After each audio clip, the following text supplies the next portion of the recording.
Hey, what's up, everybody? It's Wednesday evening. I'm your host, Michael Rathburn, aka Rath. You can find me on Twitter at FantasyWrath, and welcome to Rotocurve.com. If you're watching us on the YouTube channel, definitely check us out over at Rotocurve.com. Make sure you sign up for a free account. Become a member of the site for free. Enjoy all our free content, our forums, our chat room, our videos. Learn how to win, how to play and win at daily fantasy sports, how to do your own research. We give you the tips, the tools, the strategy, and the analysis. We don't just feed projections, and we don't just give you lineup optimizers. We actually tell you and show you exactly how to build winning lineups, and that's exactly what I'm doing this week. Something I've been thinking about doing for a while now is actually taking some real cash game lineups on FanDuel and DraftKings. When I say cash games, we're talking about heads-ups or 50-50s. Users have submitted some, and I'm going to give you some of my own from this past week. We did have a very successful week in cash games. Pretty much won about 95% on FanDuel and DraftKings, so it was a successful week again for Rotocurve.com, at least for myself. And going to go ahead and show, kind of what my thought process was on the lineups that on FanDuel anyway that I gave out. So we're going to have some DraftKings from some users, and then I'm going to give you my FanDuel breakdown of some of my lineups. Let's go ahead and pop the screens up.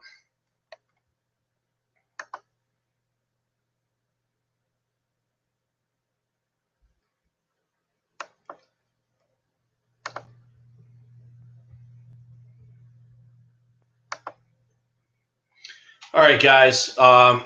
So we had a user by Thomas Adamski. Adamski. Sorry if I mispronounced your name, but so he submitted a lineup that was on DraftKings. It looks like it was a Thursday to Monday lineup, which is smart to play in those contests because you're going to hopefully have some over ownership in the Thursday game, and you could take advantage of it. So let's take a look at his lineup. Now, he did well. He put up a 133. And he finished in the money. Certainly, room for improvement, but it was a lower scoring week. So let's take a look at it. I got some notes on the side here. Basically he went with the value quarterback and Derek Carr on the road. Derek Carr was okay, wasn't great, but, at 15 points at your quarterback, that's kind of about the bare minimum that you can get away with. So, he had less than 200 yards passing, which was disappointing. The game didn't necessarily play out the way it was. He was coming off a couple of very hot games. The only thing I can say about this is, I really didn't like Oakland in the spot. They were favored on the road, and it's not a spot that they've normally been in. And they also were looking ahead and they have Denver the following week. That's something that I take into consideration a lot. It's something that is from handicapping. I look at a couple things I look at with the schedule, and you guys want to write this down.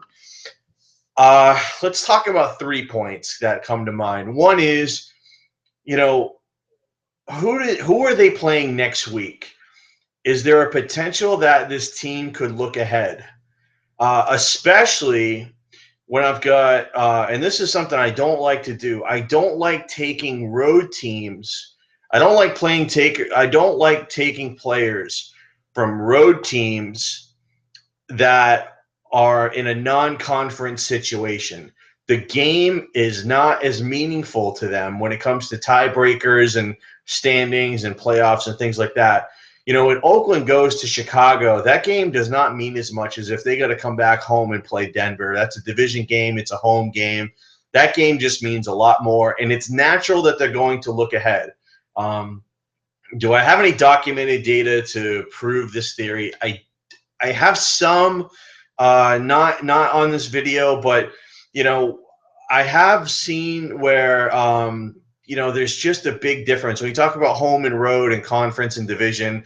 You start talking about non-conference. There are some trends out there that definitely show where teams don't perform as well in these situations. So again, I was not in love with the Raiders this past week, and everybody was on them. Look, Carr, Murray, Cooper, all were great values. But again, I did not like the spot, and the reason why is they were going on the road in non-conference game, and they had a division rival at home the following week. So that's one of the schedule situations that I take a look at, and that's why one of the reasons I faded a lot of the Raiders this past week. The other thing I look at is, did this team play a Thursday game and is now coming off of 10 days rest? And are they playing a team that's on 7 days rest, or even worse, 6? And did that team have to, is that team now traveling? So if I get a team with 10 days rest, I'm definitely going to put a premium on that team depending on the matchup. So that's something you want to look at. And, I talked about a few other things is, those are kind of the non-conference thing, the rest. Those are all things, again, the look aheads. Who did they play last week? Who are they playing next week? That's something that's critical for me. So, those are kind of the things that I'm looking at. So let's get back into the lineups. That just happened to be, kind of my theory on Oakland, and why I wasn't on them as much. And now in this spot, in this lineup, look, this guy, Thomas did win, but he had 3 Oakland Raiders in a cash game lineup, and that's not something that I would recommend. He had Carr, Cooper, and Murray. And all 3 of them really didn't come through and provide value. So, when you're investing, you've got 9 players on a roster, and you're investing 1/3 of your roster on one team. That can be extremely high risk. One of the things that I talked about in some articles and some videos, how to play cash games in NFL. Benny and Jake as well have gotten into this, but one of my strong theories is, like, I try to have as many independent events as possible. I'm not stacking quarterback, running back. I'm not stacking quarterback, wide receiver. I'm basically trying to take one player per game if I can. If I have to take 2 players in a game, I'll go ahead and do it if the value and the matchup dictates that. But for the most part, in cash games, I want as many independent events as possible. So I'm trying to get players from 9 different games on DraftKings. At 9 players, I want 9 different games. I want independent events. So that's going to be a teaching point. Look, Devonta Freeman was a beast, and basically saved this lineup. Let's face it.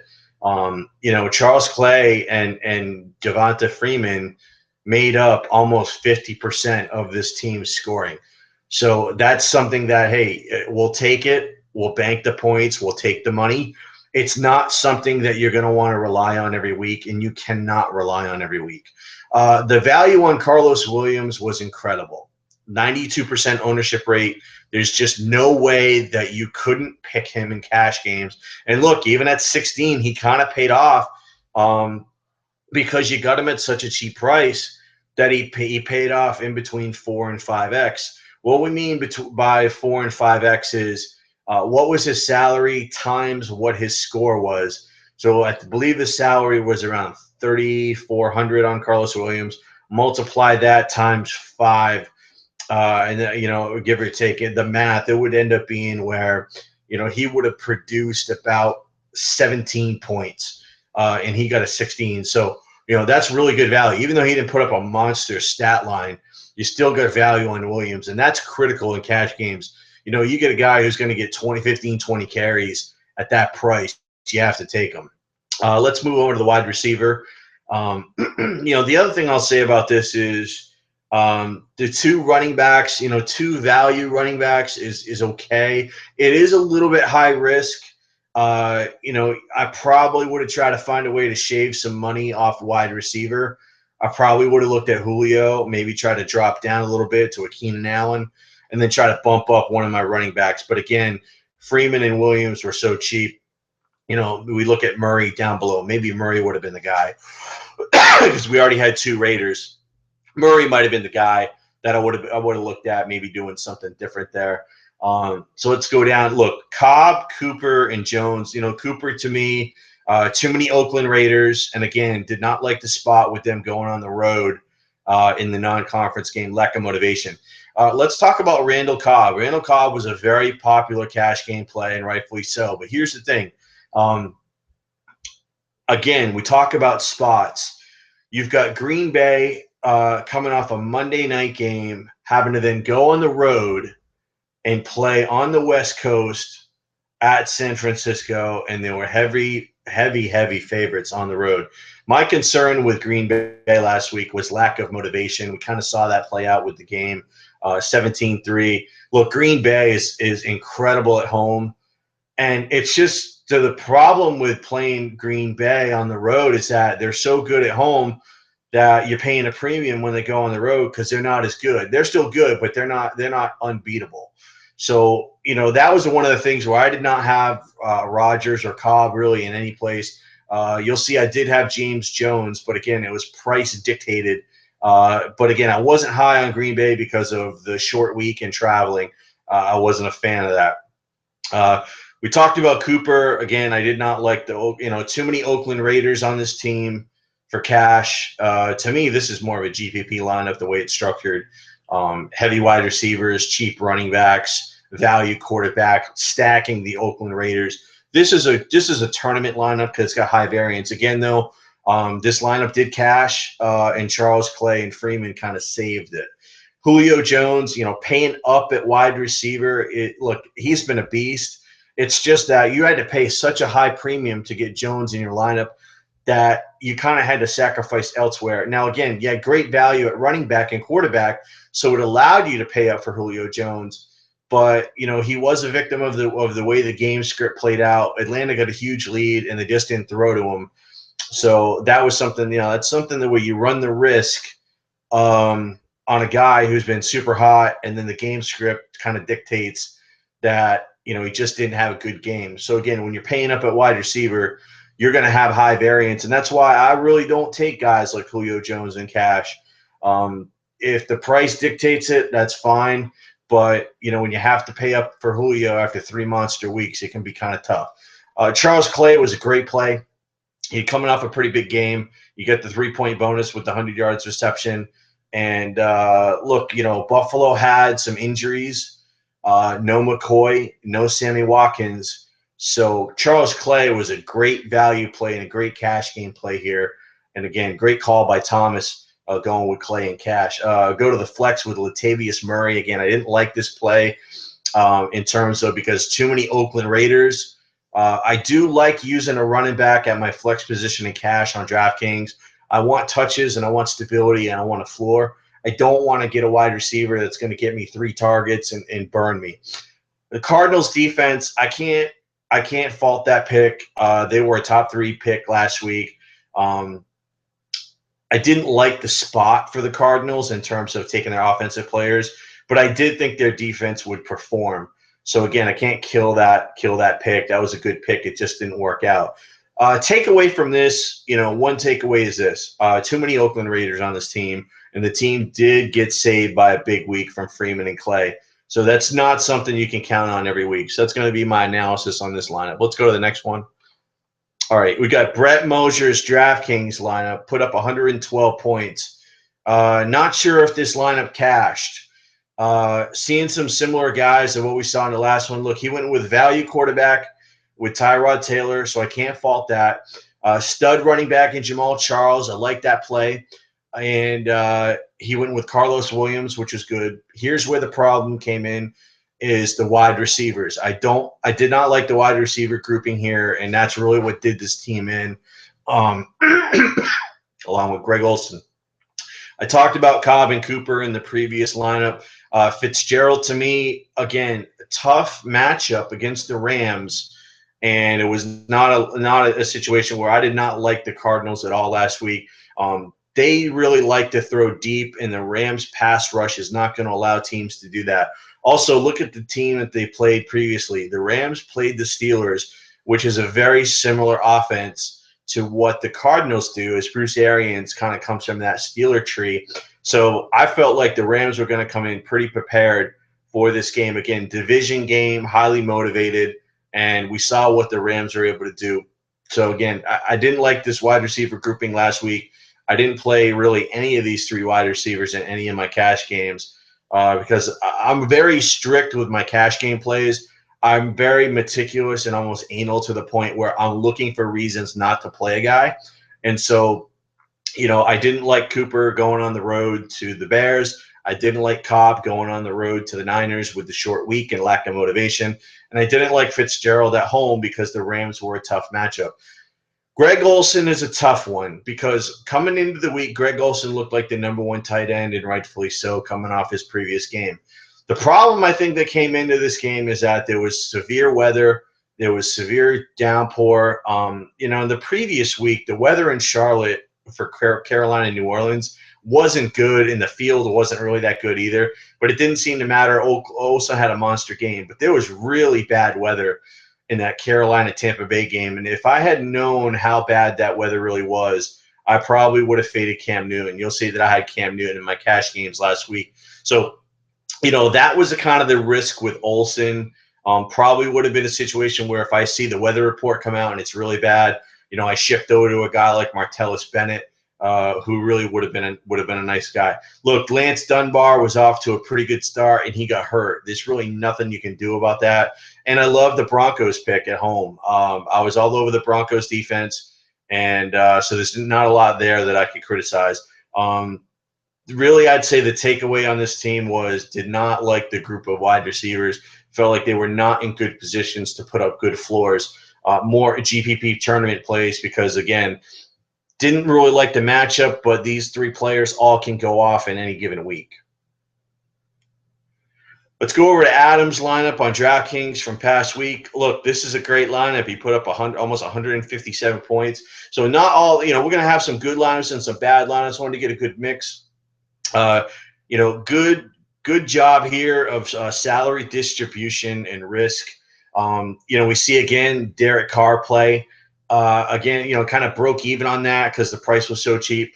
The Freeman Carlos Williams combo, really paid off because Freeman had a monster game and Williams kind of hit his floor. The Cobb Cooper thing, we've seen it in previous lineups. Again, I told you why I didn't like him. I was a huge fan of DeAndre Hopkins last week, and I had him in almost every single cash game. The way that I looked at that game was this. There were discussions about Arian Foster potentially playing. I still felt like he was not going to be 100%. And the way that the Houston offense, everything is going through Hopkins at this point. So I was strictly looking at a volume play. And early on, it didn't look great, and he just exploded in the second half. I knew Houston was going to have to throw. I knew this game was going to be high scoring and fast paced because both teams, if you look at Atlanta's totals, they played high scoring games pretty much all year. And Houston is actually the highest paced team in the league right now. They run more plays than anybody going into last week. So I felt like it was going to be a high paced game with a lot of volume going to Hopkins. So I loved Hopkins last week in cash. Perfect example is Hopkins was a great play where guys like Cobb, Cooper, and Fitzgerald weren't. Because, again, the way the game's set up. Now, we'll say this. Road game and non-conference. So that was a little bit risky for me. I usually don't like it. But, again, the matchup kind of dictated. I felt like I thought Houston would be in trouble in this game. I didn't think they were going to fall behind as much as they did. But I did feel like Hopkins was going to get fed so much that it wasn't going to matter. Jordan Reed was a guy that a lot of people ended up being on last week. You see here it was only 9% owned, but this was a really bad play. Look, Reed had a lot of targets, and it looked, with Deshaun being out, maybe Washington was not going to be able to run as much, etc. But the Eagles really don't give up anything to tight ends, and they haven't for quite some time. And a lot of people were on Jordan Reed, and it was just a bad play. I think they were just overlooking the Philadelphia Eagles defense against tight ends and just looking at what Reed was doing in terms of targets. Good spot here in terms of taking Matt Forte and putting him in his flex. He took his most expensive player, put him in the flex, just in case something were to happen come leading up until 1 o'clock, and he had to make a decision. But there's really no risk on Matt Forte. But again, if there was, you've got an expensive player in your flex, and you can pivot to any number of other stud running backs. I like Forte in cash. I like the matchup last week. I really like him on DraftKings because he was super cheap, and you get the 1 point PPR. I didn't like him on other sites. And again, the Broncos D, perfect cash game play for me. They were a 7-point favorite going against a pretty weak offense, and they got a lot of sacks. That game could have been a lot lower scoring, and Denver could have actually did better. Excuse me. All right, let's go over to Adam's FanDuel lineup, and this is a lineup where it looks like he just barely cashed. So that's actually a pretty good example in terms of just saying, look, he got put by the skin of his teeth. Great job here plucking Dalton. Dalton was pretty much my number 2 cash game quarterback last week that I was using. I used him on DraftKings. Did not use him on FanDuel. I went with Cam Newton. But again, I loved Andy Dalton. Home favorite going against a weak passing team, weak passing defense. Kansas City coming off a short week, traveling to Green Bay and then having to come back and travel to Kansas City. So the feeling was that defense was going to be pretty spent, and we kind of saw that with Cincy putting up 36 points, with Dalton having a pretty good game. You had to play Carlos Williams at his price. There was no getting around it. Look, Eddie Lacy in cash, to me, I understand it. I understand paying up for a running back. The problem is I did not like Green Bay. But I will admit I did like Eddie Lacy in this spot. I thought maybe he could be that touchdown guy like Chris Johnson was the previous week. So I'm not killing the Lacy pick, but again, when you spend up at running back, I don't mind spending less than 8K.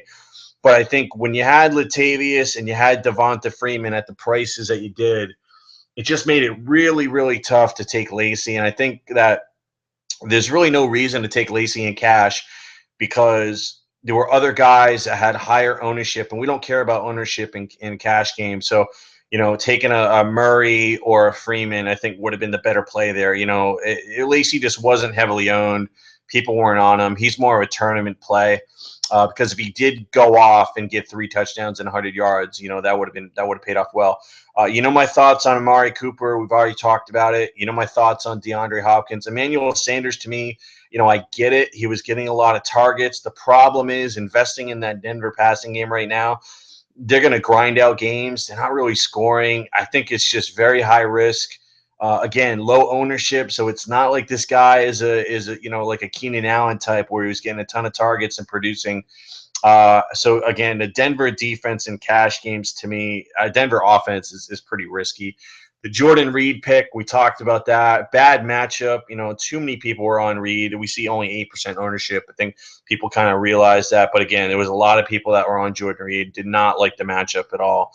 Matt Bryant, kicker, just so happened they got such a big lead that all he did was kick extra points. But that was a good play. Home favorite in a dome, so you got to like that. Denver defense, we're seeing a common theme here. All these teams are taking Denver defense, which was one of my top 3 picks of the week. Let's go over to Eric Rasmussen's lineup, and I believe this lineup did not cash, or if it did, it just barely cashed from based on what he told me. Derek Carr, again, he hit the floor. Not great, but not bad. Problem is you get about a 2x on him. You basically take 7,000, you multiply it times 2, you get 14. 2x in cash is okay. At your quarterback, you really need to squeeze out a little bit more. So that kind of put him a little bit behind the 8 ball. Spending up on Jamal Charles in cash, I don't have a problem with that. I did like the spot for him because I felt like it was going to be a high-scoring game. We know he's a critical part of the offense. One other thing about Charles, and I've been posting player props recently, he had a 109 total yardage player prop, which was a very high number, the highest number of the week. So that's one of the reasons why I like Charles last week. I did use him in some lineups. Carlos Williams, we know, is a lock. It's kind of weird. We see this Amari Cooper, Larry Fitzgerald, Randall Cobb combo again. And look at the ownership rate, 39, 21, and 55. And it really burned everybody. Just because a guy has been hot doesn't mean he's going to be hot the next week. You really have to take into consideration the matchups and everything that's going on with that player. Again, when you're talking about cash game plays, you've got to be nitpicky. You've got to really hone in and come up with all the check marks on why you're going to pick a guy. And I could pick apart Cooper, Fitzgerald, and Cobb pretty easily last week. That's why I didn't own him in any contest. Love the Bennett play at tight end, again, because of the injury factor that was going on at the wide receiver position. And also, Oakland is one of the worst teams in the league against a tight end. So for me, Bennett was a huge play. So I really like that. Mason Crosby, I'm not a huge fan of taking kickers on the road, but again, they were heavy favorites. It just wasn't a guy that I was on, and again, the Denver defense. But I can't kill the Crosby pick. The only thing I didn't like about the Crosby pick, I mentioned here in my notes, is he had already taken Randall Cobb. So I don't really like taking a wide receiver and a kicker from the same team. It kind of limits my upside in a cash. Again, we're trying for independent events. The pairing of Carr and Cooper and cash is probably not the best thing. That's something. And then also 3 players from the Oakland-Chicago game as well is something that you want to consider. Again, we're looking at independent events, and we want to try to, get as many different games in there as possible. Let's hop over to my cash lineup on FanDuel last week. So this was one of the heads ups that I lost. I believe I might have played 40 or 50 heads ups last week, and I believe I won about 95%. The reason I'm saying that is it's not a humble brag. I'm just saying 111 won. You put up a 111 on FanDuel last week, you won. So I had Cam at 8,300. If I had more inclination about what was going on with the weather situation, I absolutely would have just pivoted to Andy Dalton. I had no problem doing that.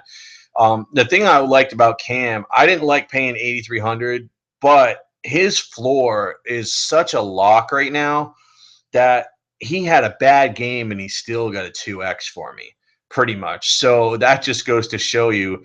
Look at Aaron Rodgers at 9,200, who put up almost the same score. Like that is a $900 savings right there. Murray and Williams, we both had the same running backs. And if you notice, we both had the 2 of the 3 same wide receivers. We had Hopkins, we had James Jones. Now, again, I told you I wasn't huge on the Packers last week, but Jones at 6,000 to me was such a steal. I could not pass him up. I loved Keenan Allen at home at 7,700. He was coming off a monster week of targets. And again, with a cash lineup on FanDuel, I need to get 2x out of my guys. So if I'm spending 6, I got to get 12. If I'm spending 7.7, I got to get 15. So when I look at Allen, I look at Hopkins, I look at Jones, like these are guys who are going to get floors. They're going to get points. They're going to get targets. That just was something I absolutely look at when I'm playing cash games. If you notice, I have mostly independent events as far as quarterback, running back, and my wide receivers. I didn't take anybody, from the same game. I tried to spread out my risk as much as possible. Kelsey didn't come through. He was 6.4. You only get a 5.4. That was kind of a tough play. And Murray didn't really come through. But I got good value. I got a little bit of juice out of Hopkins, which was nice. Got a little bit of juice out of Carlos Williams. McManus, I'm going to take McManus at home every single time. You get him at 4.9. I don't really care about the price. The way that Denver plays, especially at home with the altitude, like he's going to kick 50-yard field goals at home. So I love McManus at home. He's pretty much an auto play for me at kicker. I'll go ahead and take him in cash every single week. And I don't have a problem taking guys like Hauschka and Gakowski and McManus. I'll take those points. I'll lock them in. Again, look at even though this guy beat me, he really beat me on Martellus Bennett. He made the play with Bennett. I really should have been on Bennett. I think what happened was I already had Murray in the Oakland-Chicago game, and I did want an independent event, but, I really kind of overlooked Bennett there and should have been on him. Kicker, I outpointed him there, and then I had the Denver D. So, again, close matchup. If you look at the analysis on the other side, I think this is a good cash game lineup that he put out there. The only thing I'll say is that he paired Rodgers and Jones, which I definitely would not have done. And, he had Fitzgerald, which I wasn't high on Fitzgerald. And I believe he had the Seattle defense, if I'm not mistaken. Let's go to another lineup. This is a lineup that I beat the guy by about 20. So we've already talked about my lineup. I picked this lineup because I felt like there were some issues with it. So we jump off, Aaron Rodgers at 9,200. I wasn't a fan of, didn't like the spot. And TJ Yeldon in cash going against the Colts, they just can't score. And especially with Andrew Luck being out, you knew that the pace of the game was going to be very slow. and not a lot of scoring. So TJ Yeldon for me in a cash game, he's just not a guy you can use in daily at all. So, I don't understand why you would pick TJ Yeldon at 6,400 when you can pick Carlos Williams at 6,300. So that to me is a pretty significant error. The other problem is paired the quarterback with the wide receiver, Rodgers and Cobb. That's a mistake here. Took Yeldon and Moncrief from the same game. Why you would take Moncrief when Hasselbeck was playing quarterback, that was a mistake. Emmanuel Sanders, low scoring game, limited with his, what he can do. That was a tough situation. Charles Clay was a great pick because you had wide receiver out for Buffalo, so I can't fault that one. And then Greg Zuerlein on the road as a kicker. Look, there's not a lot you can say about kicker as far as analysis goes. It's just a situation where, he was on the road, and I really didn't like that game at all. I actually thought that game was going to be a lot lower scoring than it was. It kind of got out of hand in the second half. But again, I didn't really like that, that spot there.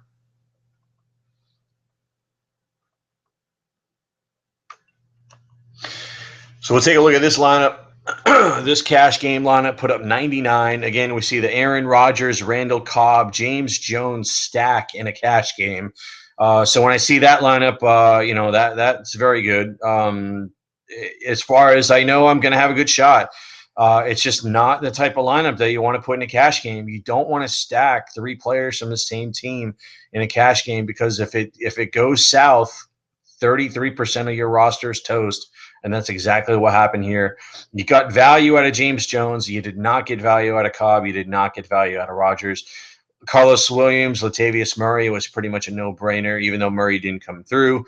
Again, I did not like Fitzgerald matchup. And again, love Bennett and love McManus. So, just a big mistake here was the stack with the Rodgers, Cobb, Jones. That's just something you don't want to do in cash games. We'll go to the next lineup here. This is a lineup that only put up 86 points. We start off with Andy Dalton, which was a good play, and Murray and Williams and James Jones. So everything's looking good, except when we come down where, a boatload of money was spent on Julio Jones, and the game script really took him out of play. And with Julio, look, I can't fault it necessarily, but my strategy, look at what I spent at the wide receiver position. I spent 7-7, 7-9, and 6. So that is about 21-6. I try to spend around 21, 22 on FanDuel for wide receivers. I try not to go outside the 8K range. I look for guys in between 7 and 8K that get a lot of targets, that are in good matchups. You can always find value at the wide receiver position, and you want floors. You don't care about ceiling. Julio Jones is a ceiling guy. Look, he had monster games coming in. I'm not discrediting that. But when you're paying up at 9,400, you better have a really good spot. And Atlanta was a 7-point favorite at home, and that game got out of hand really quick. So Julio Jones was out of the game as far as game plan goes. He wasn't involved. When you're paying 9-4 and you need 18 to 20 points at the wide receiver position, DeAndre Hopkins put up 20. We saw that.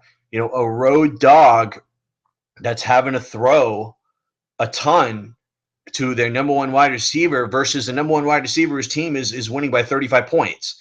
So as great as Julio Jones is, you've got to take into consideration the way the game could potentially go, what we call game script. And if that game gets to be 21-0, like it potentially could, or, they just get up, Jones just doesn't get the targets. Jones is going to get targets when they're behind or the game is close. He's not going to get targets when they're up by 21, 35 points, because all they're going to do is run the ball and keep the defense off the field. The Greg Olsen play, we talked about the weather situation there. And again, with Bennett having that great matchup, this is a tough lineup because it just, again, we see you can live and die at the wide receiver position in cash. Like, it can make or break you. It's so important. If you look at my wide receivers and you look at his, I put up about 47 to 48 points at the wide receiver position. He put up about 29 or 30. That really was critical. as far as, you know, and I got good play with McManus. But again, look at the wide receivers. You got to hit on at least 2 out of the 3 wide receivers. You've got to break even and hit that 2x. I hit the 2x with Keenan Allen. I hit the 2x with James Jones, and I got a little bit more than 2x with DeAndre. Look, you got to hit those wide receivers. You got 3 of them. If you get lucky and one of them blows up and goes off, that's great. But again, we're looking to try to get anywhere from 12 to 18 points out of our wide receivers. We want heavy targets. We want to look for situations where maybe a starting player is injured. That means more targets are going to go to that particular player. You know, when I looked at these situations, Jones really was a price play. I felt like there was just no way he couldn't hit 12. Keenan Allen, I knew was going to get a ton of targets based on what he did the previous week, and I liked the high scoring game in the San Diego Cleveland game because it was, you know, really bad defenses on both sides. So I felt like there was going to be a lot of points. DeAndre felt like he was going to get a ton of targets because they were going to be throwing and playing from behind. So again, you're talking about carries and volume. Running back, we want carries. Wide receiver, we want targets, but we got to have the right game script and the right scenario so we can identify who are going to be the target monsters for that particular week, and who are the guys priced between $7,000 and $8,000 on FanDuel that we feel are really going to present value. Here's another lineup. Now on this side, this guy put up a 124. He did pair Rodgers and Cobb, which is a mistake, but he had the monster combo of Carlos Williams and Devontae Freeman, which paid off in spades. Didn't do well with Jordan Matthews and didn't do well with Amari Cooper. I just got done saying you got to hit with your wide receivers, but if you have a guy hit 35 like Devonta Freeman, that can cover up a lot of mistakes. Again, the Jordan Reed pick wasn't good. I do like the Saints, you know, the Saints kicker. You know, that was something that was worthwhile, and his defense hit for 18. So this was a guy who did well. Probably got a little bit lucky with his defense and with Devonta Freeman because there were some mistakes here. That's going to be it, guys, for the cash game analysis.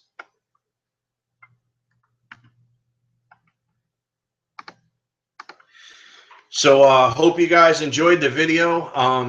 And maybe this is something we can continue to do based on the popularity. I hope you got a lot out of it. I think there's a lot to, you know, breaking down lineups, reverse engineering, things like that. I think that's how you learn in season. There's so much stuff that we can talk about preseason, rankings, things like that. But I think, like, this is a way to actually look at lineups and kind of identify what was right, what was wrong, and what are my takeaways. Like, moving forward, what are the mistakes that I'm making in cash games, and how can I prevent those mistakes, and how can I build winning lineups? Look, you can do everything that we tell you to do, and you could still put up a losing lineup. Problem is, you want to put yourself in a position to win. You don't want to start off, you know, behind the 8 ball because you took 3 players from the same team, or you took 3 players from the same game, or you just made some bad decisions and you overspent on a player in a cash game and it really wasn't worth your while. So that's kind of what we're trying to teach you here at Rotocurve.com. Hope you enjoyed the video, and let's see if we can do it next week. We've got to win some money this week in cash games. Let's you know, hit all our videos, hit our forums, hit our chat room. If you're not winning on Rotocurve, let us know. We'll do everything we can to make you a winning player in DFS. Thanks again, guys.